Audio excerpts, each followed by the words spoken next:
Ya, diam. Mungkin sadurunge kisah nulis sedikit ya. Kata-kata Kang bagus sedikit.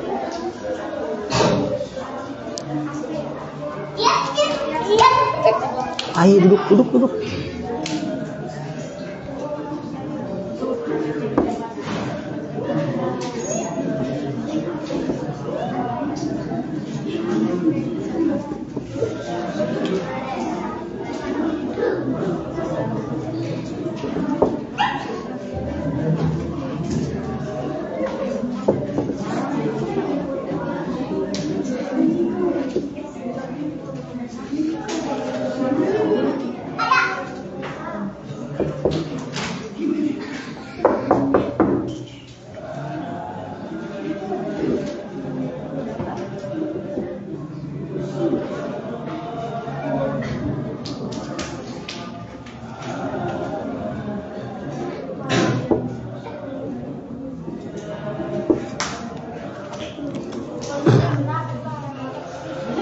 Man tasaddara qabla awanihi faqad tasadda li hawanihi. Ini kata-kata penting kata dari orang bijak. Sok ditulis sedikit. Kowe terang nang kari.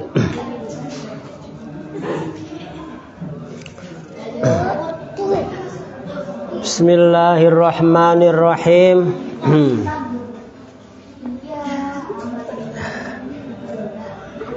Pada sebelum puasa ya kita sampai pada bagaimana orang-orang kafir Quraisy itu menghina Kanjeng Nabi,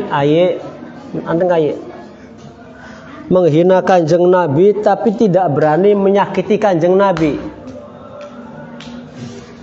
Ayahnya diam, ayahnya.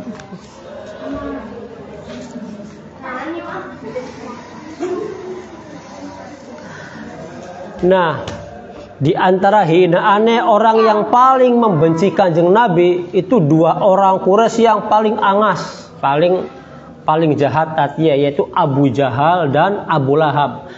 Kalau Abu Jahal itu masih agak jauh nasab dengan nabinya ya. Tapi kalau Abu Lahab itu asli paman Kanjeng Nabi, asli paman, yaitu kakaknya Abdullah, kakaknya bapaknya Kanjeng Nabi. Bahkan sebelum Kanjeng Nabi diutus sebagai Rasul, Abu Lahab ini menikahkan dua orang putranya yang bernama Utbah dan Utaibah. Dua anak lanang arne Utbah, dua adik lanang maning di arne Utaibah. Iku anaknya Abu Lahab. Kemudian Nabi punya anak beberapa, di antaranya ada yang bernama Ruqayyah, ada yang bernama Ummi Kulsum. Nah, oleh Abu Lahab, antang duduk. Udah pulang nih kalau nggak ini. Anak ya. Anteng ya. Jangan ribut. Nah, oleh Abu Lahab, Utaibah ini dinikahkan dengan anaknya Kanjeng Nabi yang bernama Ruqayyah.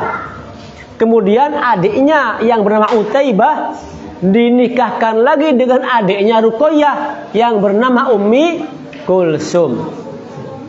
Jadi lamun ningkene anak orang bernama Ruqayyah, ada orang bernama Ummi Kulsum, itu adalah anak-anaknya Kanjeng Nabi. Setelah Nabi diangkat menjadi Rasul, Abu Lahab sangat membenci Kanjeng Nabi. Padahal dia pamannya sendiri. Dalam puncak kebenciannya, selain menghina, menyakiti dan sebagainya, sampai memaksa anak-anaknya yang bernama Utbah dan Utaibah disuruh untuk menceraikan istri-istrinya dengan kasar dan penghinaan. Maka Utbah menceraikan Ruqayyah dan Utaibah menceraikan Ummi Kulsum. Pamane dhewek niku. Nah, Kanjeng Nabi juga punya anak laki-laki bernama Abdullah. Anaknya Nabi laki-laki yang kedua ada Ibrahim, dua anaknya Abdullah. Ibrahim wis meninggal, Abdullah meninggal maning. Melihat anak laki-lakinya Kanjeng Nabi bernama Allah meninggal, Abu Lahab seneng kah gila-gila. Apa sorak-sorak kandak meninggal wong pirang-pirang bahwa Muhammad tidak punya keturunan. Karena zaman Quraisy bahwa nasab itu hanya bersambung kepada laki-laki. Anak perempuan itu bukan dianggap anak, bukan dianggap uang penting. Mulanya ada yang membunuh anaknya perempuannya ketika kecil atau dibuang. Jadi perempuan sebelum adanya Islam itu sangat hina, bahkan dianggap seakan-akan bukan manusia. Maka kalau ada perempuan yang tidak bersyukur dengan adanya Islam, ya paling ngedodoge wong. Sebab Islamlah yang memuliakan perempuan. Hingga Kanjeng Nabi dawuh apa al jannatu tahta aqdamil ummahat, surga di bawah telapak kaki ibu. Ini Nabi mengangkat derajat wanita luar biasa. Mau dihina, dipateni, dipendem sampai diangkat surga. Seorang anak tidak akan masuk surga kalau tidak berbakti kepada ibunya yang adalah perempuan. Jadi perempuan harus sangat bersyukur. Anak Islam loh dihormati sekarang setara. Itu dari Islam itu, ya. Wes, Abdullah mati meninggal dunia. Anaknya kan Nabi cilik, anaknya Nabi. Abu Lahab senang kok gila-gila. Wah, Muhammad tidak punya keturunan karena anak laki-lakinya semua meninggal dunia. Dan Nabi Muhammad tidak punya cucu kecuali dari Siti Fatimah, yaitu wanita, ya. Wes.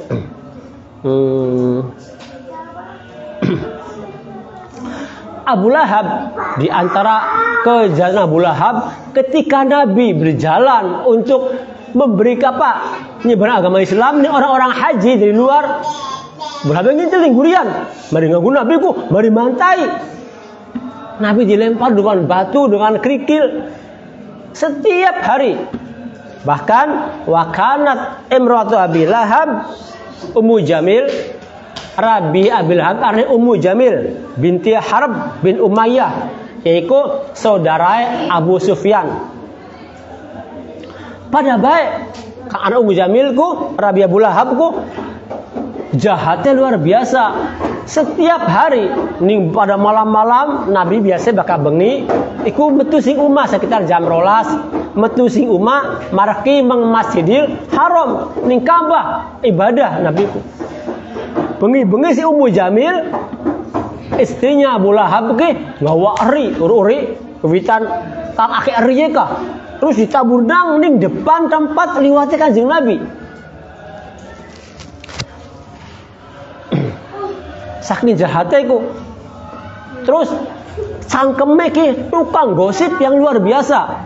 Tukang gosip menjelek-jelekan Kanjeng Nabi hingga saking blesake maka Allah nyurnakan surat Al-Lahab. Apa bahasanya? Tabat yada Abi Lahab. Dan wamru'atuhu hammal dan anak dan perempuannya, istrinya itu orang yang membawa kayu bakar dianggapnya karena tukang gosip baik, gawe kabar hoax kang kira-kira semua orang membenci Kanjeng Nabi.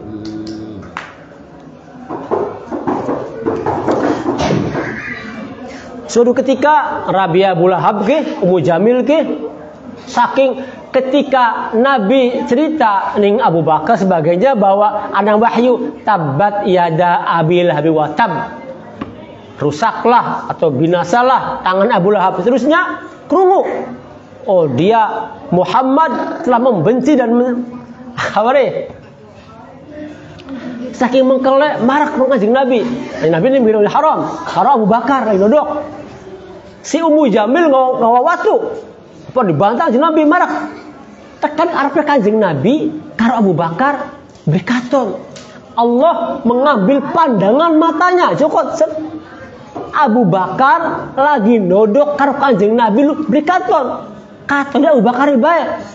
Abu Bakar, ini batu kah? Muhammad kah? Abu Bakar menang be. Dih, mungkin beli katon taya. Ada apa sih? Ini bocah. Lamun anak badem war watu nih.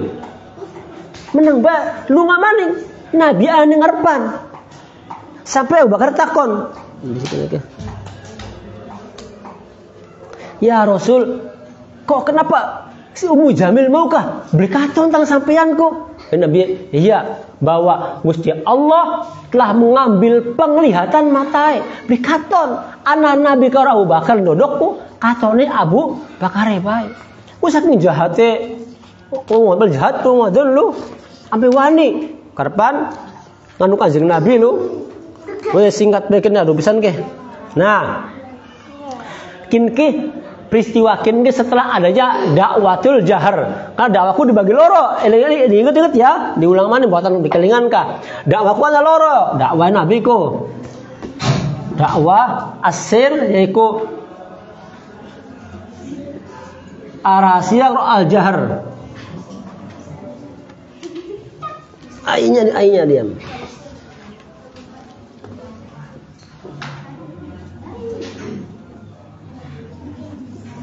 Al-jahrun. Jangan. Dakwah rahasia iki selama kurang lebih 3 tahun ya. Rahasia ning sedulur ning batur, kemudian kok ndawat terang-terangan hingga ngundang-undang setiap orang untuk masuk agama Islam. Nah, mulai itulah maka orang-orang kafir Quraisy memusuhi Kanjeng Nabi dengan permusuhan yang luar biasa. Nah, tapi ning Bukit Sofa, ayahnya diam, mama diam, ayahnya diam, ayah dihapus. Ning Bukit Sofa, anak Umay man Arkom, dulu Arkom ya, dulu Akrom biasa lagi. Pak Arkom duwe umah ning Bukit Sofa. Pak Arkom wis majing Islam dan memberikan ya Kanjeng Nabi cek umay kita li kanggo hubungan sampean. Maka Kanjeng Nabi setiap hari ini umakun lho, ning jero umakun ku hubungan ngajari wong-wong Islam anyaran, ngajari maca Quran, ngajari cara sembayang.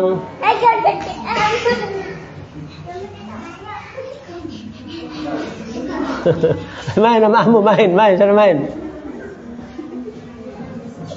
Nah, engkau rumah itu yang disebut dengan Darul Arkom. Wah, digerakkan dengan anak Darul Arkom kok, itu rumah yang sangat bersejarah. Nah, disitulah Kanjeng Nabi mendidik orang-orang Islam yang baru untuk belajar Al-Quran, belajar sembahyang, rukunnya sembahyang dan sebagainya.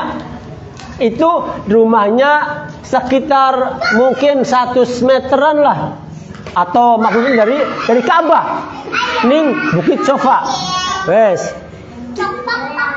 Ribut bae do ampun mencak ya. Wes sampai aku dikit bae ya Nabi kalikin ki. Man tasaddara qabla awanihi faqad tasadda li hawanihi. Mana nih? Ya. Kendo pembukaan masalah sikit Nabi. Sok di mana nih ya? Man utawi sapane wong. Anak kamu udah dikejar ngaji ki mengawa anakku. Iku tasodaro maju mengarep.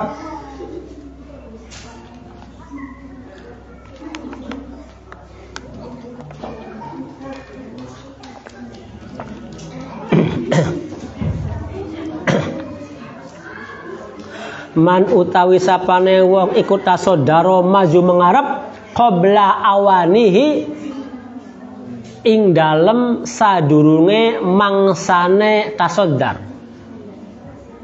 Ing dalem sadurunge mangsane tasodar. Qabla awanihi ing dalem sadurunge mangsane tasodar faqad tasodda. Sering mau ulangi ya. Man utawi sapane wong iku tasodaro maju mengarep. Sodrun dada, ada kuning ngarep, tasodar maju.